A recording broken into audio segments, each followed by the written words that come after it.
Hello students, আমি Assam specific current এফেয়াৰ্স July 2026 এৰ second part লৈ আইছো। চাও আমাৰ কোশ্চেন বিলাক কি আছে। আমাৰ ফার্স্ট কোশ্চেনটো আছে আসাম's first digital repository, a platform for documenting states rich avian diversity was launched. Name the repository. So recently আমাৰ কি হৈছে এখন ডিজিটেল প্ল্যাটফৰ্ম লঞ্চ কৰা হৈছে আৰু সেই ডিজিটেল প্ল্যাটফৰ্মখনত আমাৰ যেটো এভিয়ান ডাইভাৰ্সিটি আছে মানে আমাৰ যিবিলাক চৰাই বিলাকৰ বিষয়ে কি কৰা হৈছে ইয়াতে এটা ডিটেইল কি কৰা হৈছে ডকুমেন্টেশন কৰা হৈছে। সো সেই যেটো ডিজিটেল প্ল্যাটফৰ্ম হেতুৰ নাম কি হয়, চৰাই হয়, পক্ষী হয়, বিহংগ হয় নে চিৰিকটি হয়। সো ইয়াৰ কাৰেক্ট অপশনটো হ'ব কি পক্ষী। এই ডিজিটেল ৰিপজিটৰিখন আমাৰ ডেভেলপ কোনে কৰিছিলে, ডেভেলপ দুজনে কৰিছিলে, এজন হল চিৰান্তানু শইকীয়া বুলি আৰু এজন হল কি অভিলাষ কায়ন। আৰু এই যেটো ডিজিটেল ৰিপজিটৰি আছে তাতে প্ৰায় 376 বাৰ্ডছৰ বিষয়ে কি আছে ডকুমেন্টেশন কৰা হৈছে। আৰু এই 376 বাৰ্ডছৰ কিছুমান ৰেসিডেন্ট বাৰ্ডছো আছে আৰু কিছুমান মাইগ্ৰেটৰি বাৰ্ডছো আছে। তাৰ উপৰিও এই ডিজিটেল ৰিপজিটৰিত আমাৰ বাৰ্ডছ বিলাকৰ IUCN ষ্টেটাসটো কি কৰা হৈছে ডিটেইলছত দিয়া আছে, যে এইবিলাক ক্ৰিটিক্যালি এন্ডেঞ্জাৰ্ড হয় নে ভালনাৰেবল হয়, এই গোটেই বস্তুখিনি ইয়াতে কি কৰা হৈছে ইনক্লুড কৰা হৈছে। নেক্সট কোশ্চেনটো আছে আমাৰ with reference to the Assam land and revenue regulation amendment bill 2026 establishes a heritage zone to regulate land and ownership and transactions around iconic historical and religious institutions. What is the minimum age requirement for an institution to qualify for this protection? So আমাৰ কৈছে কি recently Assam এসেম্বলিত Assam land revenue and regulation amendment bill 2026 বুলি এখন বিল পাছ হৈছে আৰু এই বিলখনত হেৰিটেজ জোন নামৰ এটা কনসেপ্ট অনা হৈছে। এতিয়া এই হেৰিটেজ জোনৰ আন্ডাৰত কি কৰা হৈছে, যিবিলাক আইকনিক প্লেসেস আছে সেই আইকনিক প্লেস বিলাকক কি কৰা হৈছে প্ৰটেক্ট কৰা হৈছে। ৰিলিজিয়াসও হ'ব পাৰে, কালচাৰেলও হ'ব পাৰে। সেই আইকনিক প্লেস বিলাকৰ এটা সাৰ্টেন এৰিয়া কি কৰা হৈছে হেৰিটেজ জোন বুলি ডিক্লেয়াৰ কৰা হৈছে। কিন্তু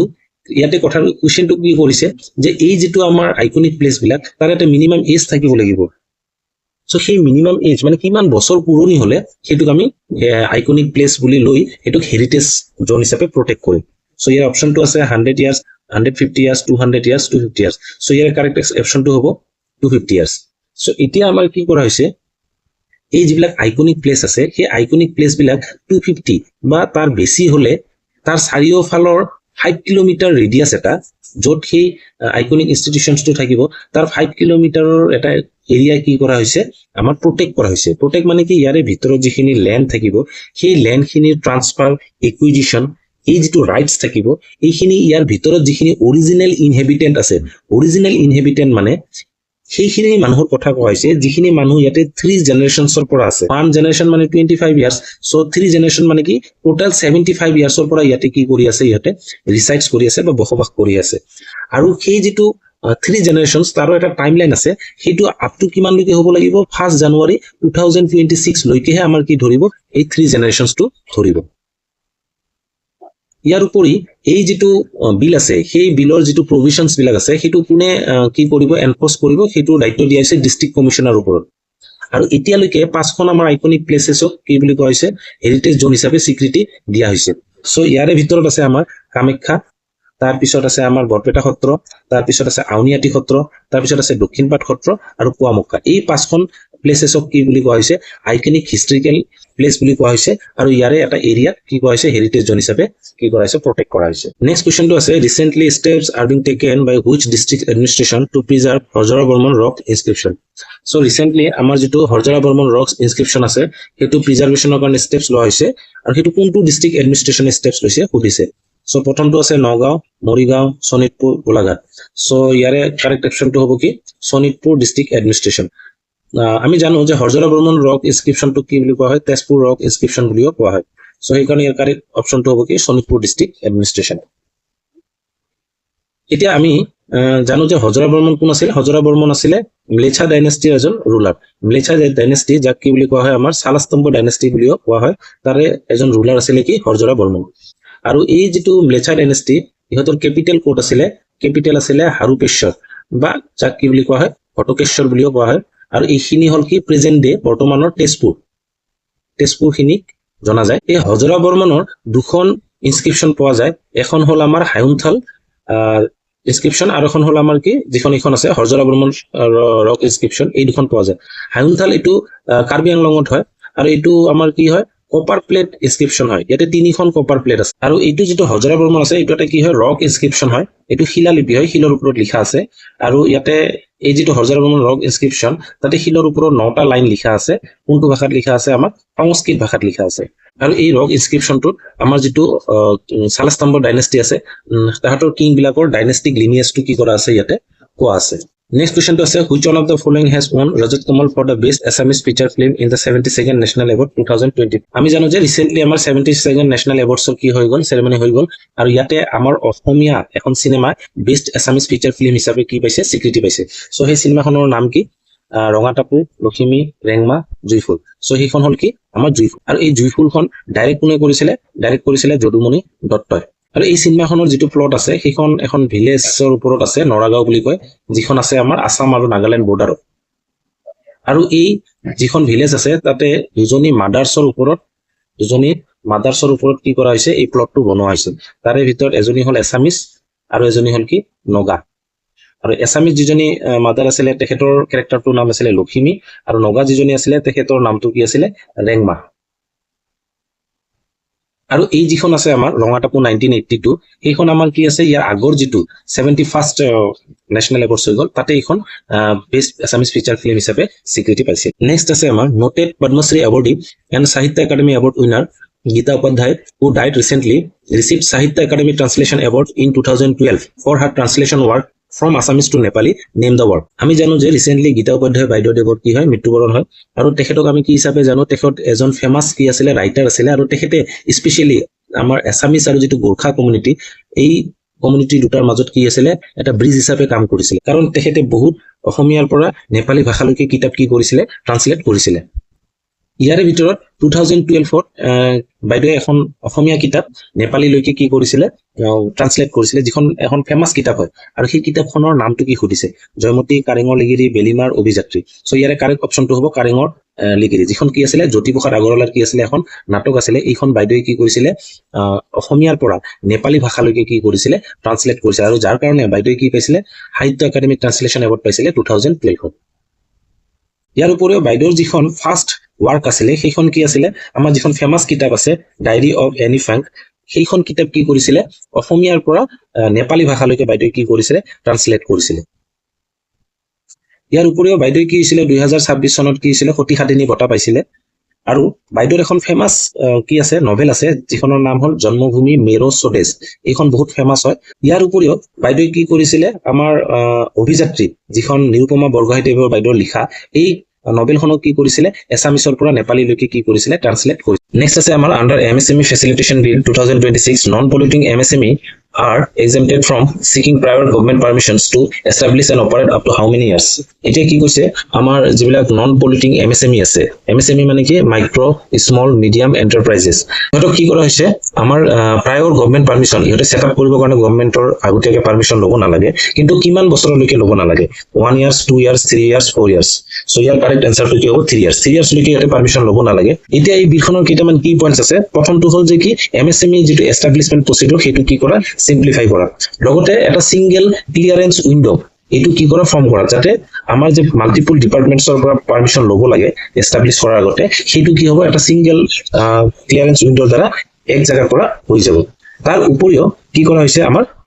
আগত আছিল এটু কি যে পাৰমিশন বিফোৰ কি প্ৰডাকশন এইটো বস্তু আছিল যে প্ৰডাকশনৰ আগতে কি ল'ব লাগে পাৰমিশন ল'ব লাগে কিন্তু এতিয়া এই বিলখনৰ জৰিয়তে এটু চেঞ্জ কৰি কি কৰা হৈছে যে ফাৰ্ষ্ট ৰেগুলেট লেটাৰ তাৰমানে আমাৰ কি কৰা হৈছে প্ৰথমতে আমি এটু সেটআপ কৰিম তাৰ পিছতে আমি এটু কি কৰিম ৰেগুলেট কৰিম এতিয়া আমি জানো যে এই এমএসএমই বিলাকে কি কৰে ইন্ডিয়াৰ জিডিপিৰ এটা কি ৰোল প্লে কৰে এবাউট 30% অফ ইন্ডিয়াৰ জিডিপি কি হয় এই এমএসএমই বিলাকে কি কৰে কন্ট্ৰিবিউট কৰে আৰু লগতে এই এমএসএমই বিলাকৰ এৰাউণ্ড 2 crore কি হৈ আছে এমপ্লয়মেন্ট জেনাৰেশন হৈ আছে আৰু আমাৰ অসমতো আমাৰ ঢেৰ কি আছে এমএসএমই আছে যেনেকৈ বেম্বু সেক্টৰতো ঢেৰ এমএসএমই আছে লগতে বি কিপিং বা হ্যান্ডলুম এণ্ড টেক্সটাইলতো কি আছে বহুতখিনি কি আছে আমাৰ এমএসএমই আছে নেক্সট কোৱেশ্চনটো আছে এভৰি ইয়াৰ 28 জুলাই সেলিব্ৰেটেড এজ তো প্ৰত্যেক বছৰে 28 জুলাইটো কি হিচাপে সেলিব্ৰেট কৰা হয় দেশভক্তি দিৱস লোক কল্যাণ দিৱস প্ৰজাতন্ত্ৰ দিৱস নে লাচিত দিৱস সো ইয়াৰ আনসাৰটো কি হ'ব দেশভক্তি দিৱস আৰু আমি জানো দেশভক্তি দিৱসটো কাৰ কাৰণে পালন কৰা হয় তৰুণৰাম ফুকনৰ কাৰণে পালন কৰা তেখেতৰ ডেট এনিভাৰ্সাৰীটো কি কৰা হয় দেশভক্তি দিৱস হিচাপে পালন কৰা হয় আৰু আমি জানো যে তৰুণৰাম ফুকনৰ কি আছে বহুতখিনি অৱদান আছে তেখেতে কি আছিল আমাৰ ফাৰ্ষ্ট কি আছিল যেটো আসাম প্ৰভিন্সিয়েল কংগ্ৰেছ কমিটি এপিসিসিৰ ফাৰ্ষ্ট প্ৰেসিডেন্ট আছিল যেটো 1921 কি কৰা হৈছিল সেটআপ কৰা হৈছিল লগতে তেখেত কি আছিল ফ্ৰীডম ফাইটাৰো আছিল আৰু তেখেতে নন কোঅপাৰেচন মুভমেন্টত কি কৰিছিল অংশগ্ৰহণ কৰাৰ কাৰণে 1 ইয়াৰৰ কি কৰিছিলে জেইলক খাটিছিলে ইয়াৰ উপৰিও তৰুণ ফুকনে কি কৰিছিলে যেটো পাণ্ডুত যেটো ইণ্ডিয়ান নেশ্যনেল কংগ্ৰেছৰ কি হৈছিলে অধিৱেশন হৈছিলে 1926 হেতু অৰ্গানাইজ কৰাত এটা কি ৰোল প্লে কৰিছিলে নেক্সট আছে which high profile industrial project in Assam remains as a central point of economic interest and supply chain cooperation between Assam and Japanese investors so আমাৰ অসমত এটা কি হাই প্ৰফাইল এটা প্ৰজেক্ট চলি আছে সেই প্ৰজেক্টৰ নাম ক'ব দিছে আৰু যেটো প্ৰজেক্ট কি কৰিছে আসাম আৰু জাপানিজ ইনভেষ্টৰৰ মাজত এটা লিংক স্থাপন কৰিছে এটো কি Numaligarh refinery expansion Tata semiconductor assembly and test facility Barak valley paper mill নে নামৰূপ কেমিকেল প্লান্ট ইয়াৰে কাৰেক্ট এনসাৰটো হ'ল Tata semiconductor assembly and test facility so আমি জানো যে এইটো কোড হৈ আছে আমাৰ জাগিৰোডত হৈ আছে আৰু এইটো আমাৰ এৰাউণ্ড 27000 crore কি হয় আমাৰ এটা প্ৰজেক্ট হয় আৰু এই প্ৰজেক্টটো অসমত দিয়াৰ এটা মেইন কি হল উদ্দেশ্য হল কাৰণ অসমটো আমাৰ গেটওয়ে হয় কি সাউথ ইষ্ট এছিয়া মানে আমি যিবিলাক ধৰক থাইল্যান্ড হ'ব পাৰে ভিয়েটনাম কম্বোডিয়া এই যিবিলাক কান্ট্ৰি আছে এই কান্ট্ৰি বিলাকত আমাৰ কি হয় এক্সেছ হোৱাত সুবিধা হয় অসমৰ পৰা এই কাৰণে এই যেটো প্ৰজেক্ট আছে হেতু অসমত দিয়া হৈছে ইয়াৰ উপৰিও যেটো আমাৰ সেমিকন্ডাক্টৰ প্ৰজেক্ট আছে ইয়াৰ কাৰণে বহুত পৰিমাণৰ কি লাৰ্জ এমাউন্ট অফ আমাৰ কি লাগে ওয়াটাৰ লাগে আৰু সেই লাৰ্জ এমাউন্ট অফ ওয়াটাৰৰ কাৰণে আমাৰ ধুনীয়াকৈ ৰিভাৰ এক্সেছ আছে ব্ৰহ্মপুত্ৰৰ এই কাৰণে আসামখন এই প্ৰজেক্টৰ কাৰণে কি কৰা চুজ কৰা হৈছে এতিয়া আমি জানো যে যেটো লাৰ্জেষ্ট প্ৰডাকশন কৰে সেমিকন্ডাক্টৰ হেতু কোনে কৰে টাইৱান লাৰ্জেষ্ট প্ৰডিউসাৰ হয় কিহৰ সেমিকন্ডাক্টৰ প্ৰায় 60% কি হয় সেমিকন্ডাক্টৰ অকলে কোনে প্ৰডিউস কৰে টাইৱানে প্ৰডিউস কৰে আৰু এই যেটো সেমিকন্ডাক্টৰ আছে এই সেমিকন্ডাক্টৰটো কি হয় মেইনলি আমাৰ যিমান ইলেক্ট্ৰনিক্যাল ডিভাইস আছে ম্যাক্সিমামতে এইটো ইউজ হয় এটা সেমিকন্ডাক্টৰ কি হয় সেমিকন্ডাক্টৰ আসলতে কন্ডাক্টৰ আৰু ইনসুলেটৰ এটা মিডল স্টেজ হয় কন্ডাক্টৰ মানে কি যাৰ মাজেৰে কাৰেন্টটো কি হ'ব পাৰে ইজিলি ফ্লো হ'ব পাৰে যেনেকৈ আমাৰ কপাৰ হ'ব পাৰে বা এলুমিনিয়াম এইবিলাক কন্ডাক্টৰ বুলি কয় আৰু ইনসুলেটৰ কোনটো হয় যাৰ মাজেৰে কাৰেন্টটো পাস কৰিব নোৱাৰে এতিয়া সেমিকন্ডাক্টৰ হ'ল তাৰ এটা মাজৰ অৱস্থা আৰু এই সেমিকন্ডাক্টৰ এই প্ৰপাৰ্টিৰ কাৰণে কি হয় সেমিকন্ডাক্টৰটো লাৰ্জলি আমাৰ ইলেক্ট্ৰনিক্যাল ডিভাইসত কি কৰা হয় ইউজ কৰা হয় এতিয়া এই সেমিকন্ডাক্টৰ বিলাকৰ ভিতৰত সিলিকন কি কৰা হয় খুব কমনলি ইউজ কৰা হয় খুব ওয়াইডলি ইউজ কৰা হয় তাৰ উপৰিও জাৰ্মেনিয়াম বা গেলিয়ামো কি কৰা হয় সেমিকন্ডাক্টৰ হিচাপে ইউজ কৰা হয় Next আছে আমাৰ by how much did the tiger population increase in the Nameri Tiger Reserve between 2022 and late 2025 as announced in July 2026 so আমাৰ কি হৈছে যেটো Nameri Tiger Reserve আছে তাতে আমাৰ যেটো টাইগাৰৰ পপুলেশন আছে হেতু ইনক্ৰিজ হৈছে সো কিমান ইনক্ৰিজ হৈছে ডাবল ট্ৰিপল কোৱাড্ৰুপল ফাইভফোল্ড তো ইয়াৰ আনসাৰটো হ'ব কোৱাড্ৰুপল মানে 4 টাইমছ আমাৰ ইনক্ৰিজ হৈছে 2022 ইয়াৰে যেটো টাইগাৰ পপুলেশন আছিল হেতু আছিল 3 আৰু 2025ত এটো কিমান হৈ গল 12 হৈ গল মানে এৰাউণ্ড কিমান হৈ গল 4 টাইমছ এটো কি হৈ গল ইনক্ৰিজ হৈ গল এতিয়া আমি জানো নামেৰি টাইগাৰ ৰিজাৰ্ভখন ক'ত আছে আমাৰ শোণিতপুৰত আছে আৰু এই যিখন নামেৰি টাইগাৰ ৰিজাৰ্ভ আছে এইখন টাইগাৰ ৰিজাৰ্ভৰ উপৰিও কি হয় এলিফেন্ট ৰিজাৰ্ভ হয় আৰু লগতে আইবিও হয় আইবিও মানে ইম্পৰ্টেন্ট বাৰ্ড এৰিয়া এতিয়া আমাৰ যেটো নামেৰি টাইগাৰ ৰিজাৰ্ভ আছে নামেৰি টাইগাৰ ৰিজাৰ্ভৰ উপৰিও আৰু আমাৰ তিনিখন কি আছে টাইগাৰ ৰিজাৰ্ভ আছে টোটাল 4খন তো সেই 4খন আমাৰ মনত ৰখা টেকনিকটো কি মংক মানে কি মানস ওৰাং আৰু নামেৰি কাজিৰঙা এই 4খন আমাৰ কি হয় টাইগাৰ ৰিজাৰ্ভ ইয়াৰ উপৰিও আমাৰ যিখন নামেৰি টাইগাৰ ৰিজাৰ্ভ আছে সেইখন আমাৰ কি আছে অৰুণাচলৰ যিখন পাকে টাইগাৰ ৰিজাৰ্ভ আছে তাৰ গাতে লাগি আছে ঠিক আছে তাৰ গাতে এখন লাগি আছে নামেৰিখন